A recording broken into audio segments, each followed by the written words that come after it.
Hey guys, welcome to our exploration on genetic engineering.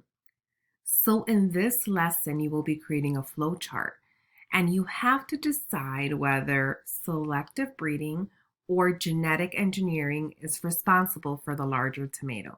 So in our journey, we're going to be making two steps. The first step, we will be exploring the steps that are involved in genetic engineering. And for our second step, we're going to complete a cause and effect activity on genetic engineering.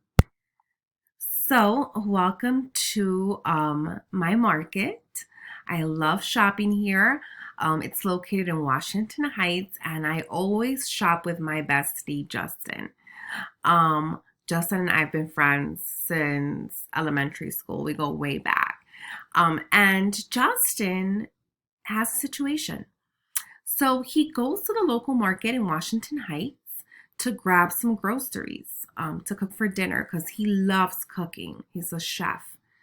But he notices that the corn box has a sign that reads GMO. He's never heard of genetically modified organisms. So he decides to research more about the food he was consuming using his phone. Okay, so he quickly goes on Google and he looks up what are GMOs and why is the food that I'm purchasing labeled genetically modified organisms. So in his research, Justin encounters some really important information that he never knew before. So he found out that genetic engineering involved the movement of gene segments from one organism to another, right? So often a gene from another species is added to an organism's genome to give them that desired trait.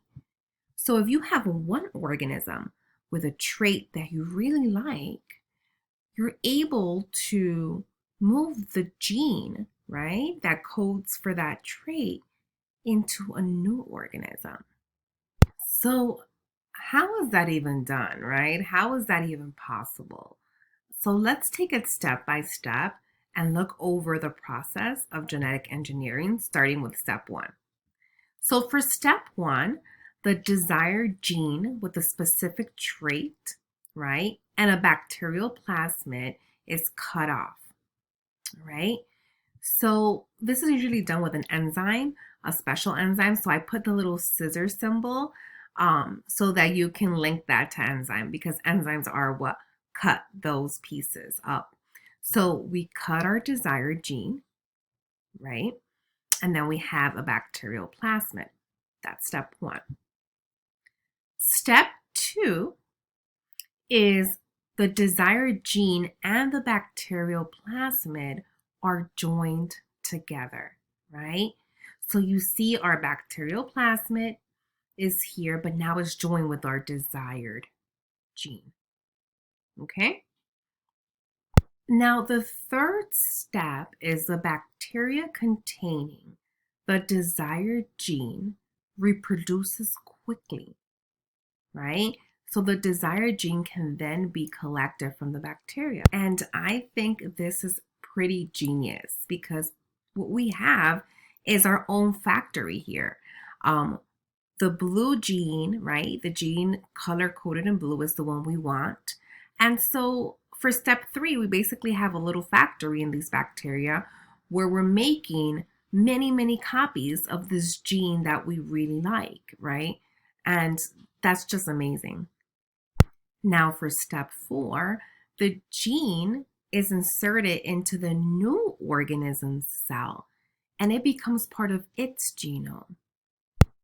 So in the case of corn, for example, let's say that this gene coded in blue represents a gene that produces a toxin, right? A toxin for pests that like to feed on corn.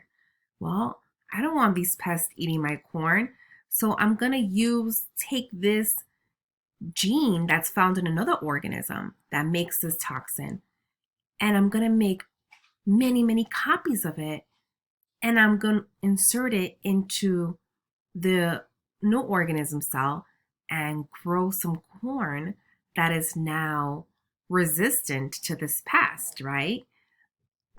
And that is exactly what we see with some genetically modified corn. Um, in particular, the corn that Justin encountered during his shopping trip. What we see here is the following. So here it goes, right? You have some genetically modified corn on the market that have been given genetic traits to provide for protection against pest. So you isolate the gene that you want, right? In this case, it's a specific gene that's found in soil bacterium.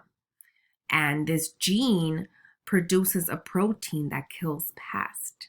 So I'm going to take that gene, right? And I'm going to introduce it into the cells of what will become corn, right?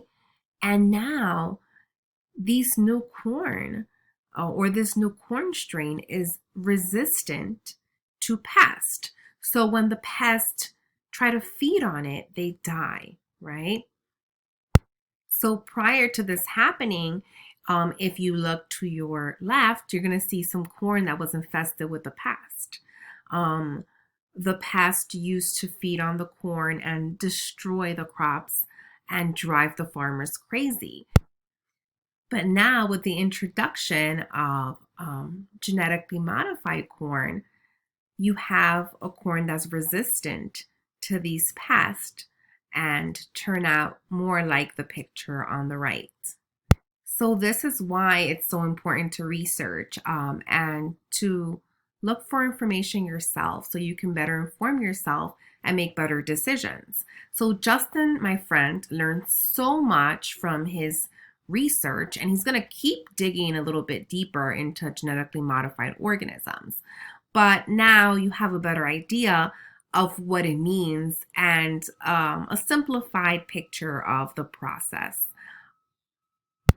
So now I've created a cause and effect graphic organizer for you guys.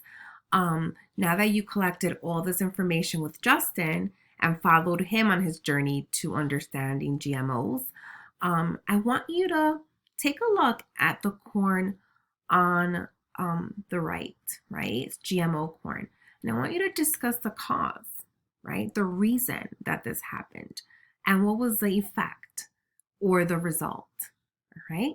I really hope this graphic organizer helps you put everything that you've learned together in a simplified form and helps you understand the process a little bit better. And now, thanks to Justin's curiosity, you have a better understanding of genetic engineering and what it entails. So now you're better prepared to create your flowchart, answering the question, which process do you think is responsible for the larger tomato? Do you think it's genetic engineering or selective breeding? I am fully confident you're going to have the most amazing, detailed flowchart, and I can't wait for your teacher to see it. Good luck, guys.